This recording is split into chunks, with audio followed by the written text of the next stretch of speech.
Welcome back. Guys, let's continue and let's take it where we left it off. Before we go to, well, maybe the low moments, I don't want to use the word bad, but let's talk about the guys that stood out for you.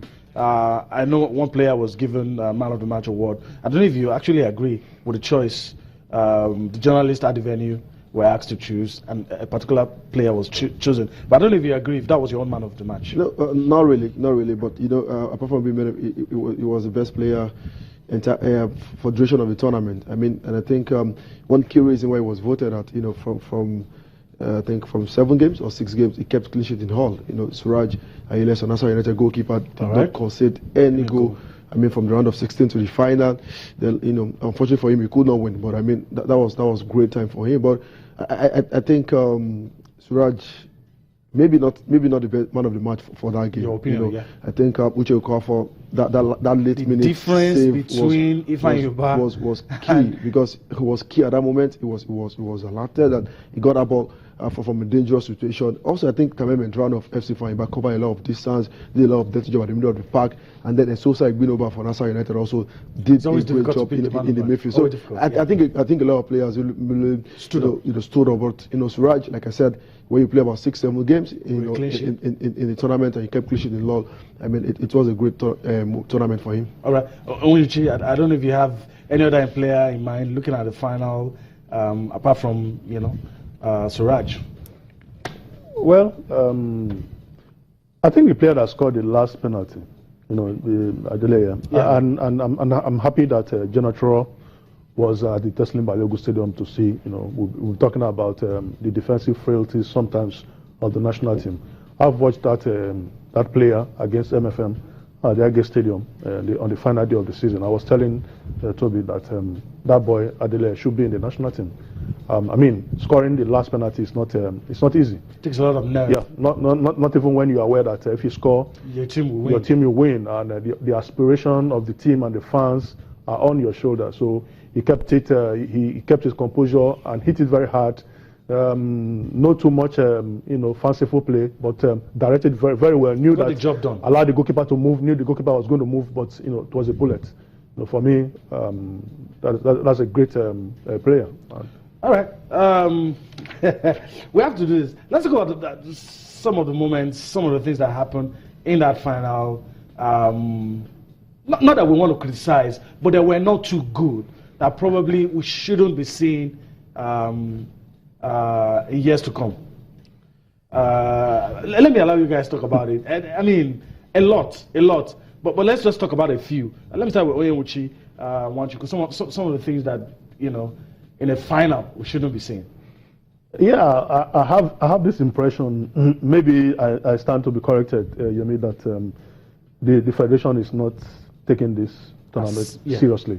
You know, it's the oldest. Yes, the Super Eagles is the flagship team of the federation, but this is the oldest competition. This is an emotional competition, a competition that people of all ages, you know, have come to. If you ask people in their 80s, 90s, they will always talk about the teams in their generation. They will talk about it with a lot of nostalgia. You know, so it means that this competition is very, very important. It's strategic. You know, it's very significant. But I think this board has not shown enough, you know, enthusiasm towards this tournament, and that's the result is what we're seeing. You know, I was particularly embarrassed that the runners-up did not get a medal. You know, how on earth do you do such a thing? And during the pre-match meeting, everything is, you know, discussed. How many members of the team, the officials, will get medals? If you're not going to give the runners-up, then you let them know. And you made them wait. They waited like refugees on the pitch. They waited there. Nobody told them anything. It's embarrassing. You know, what does it take to get medals? That is a big question. So I think they need to do more. You know, we've said it on this platform that even at the quarterfinal stages, the Federation Cup is supposed to be on TV so that the tempo will be sustained. People will watch players that they will get used to. They want to come and watch them on the final day. But I mean, it was shambolic. What about the security arrangement? I don't know. Maybe it's just me. I thought we were lucky. A lot of the encroachment by the fans. Yeah. At some point, you couldn't recognize who was a football player, who was a fan, and a lot of things could have happened. People getting injured, a lot of items stolen, and you know, I don't know. But I think that's another low point. Yeah, I agree with you. I mean, big lapses. We've seen this several times, even in the MPFL. Final day encroachment by fans. Yes, you can argue about fans' mentality. Being excited. But being excited, you can't stop them. But you can also stop them, because the way you will stop them is for you to have your security personnel on ground, in the right places. In the right places. Make sure those guys doesn't encroach. It's not beautiful like this. I'm not saying the fans should not celebrate.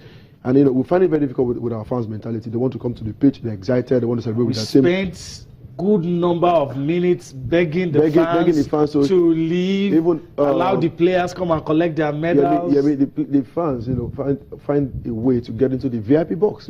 That makes it very difficult.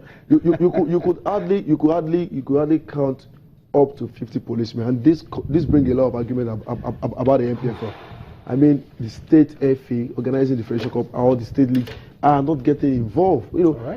Sometimes if this had happened in a league venue, now we'll start complaining, want to find the club or what. Even at our Federation Cup final, we could not, get right security personnel to ensure that everyone is safe. A lot of people, lost that, gadget. Even media men were not safe. I was jammed several times. But we're just lucky, like you said, for us, for everyone to come outside that stadium alive and not being injured. But for those people that lost that, properties, will not be happy. They don't want to come the next time. Okay. Maybe we should just leave it like that. It was a fitting final. Some of the low points. You could see the fans. Nobody to stop them. A lot of things. But it was a good game. It was a good final. But some of the other areas, I hope that the federation will be able to. And the key thing for them is they should do everything normally, do everything possible to get a sponsor. There's no way this Federation Cup will work without a sponsor. All right.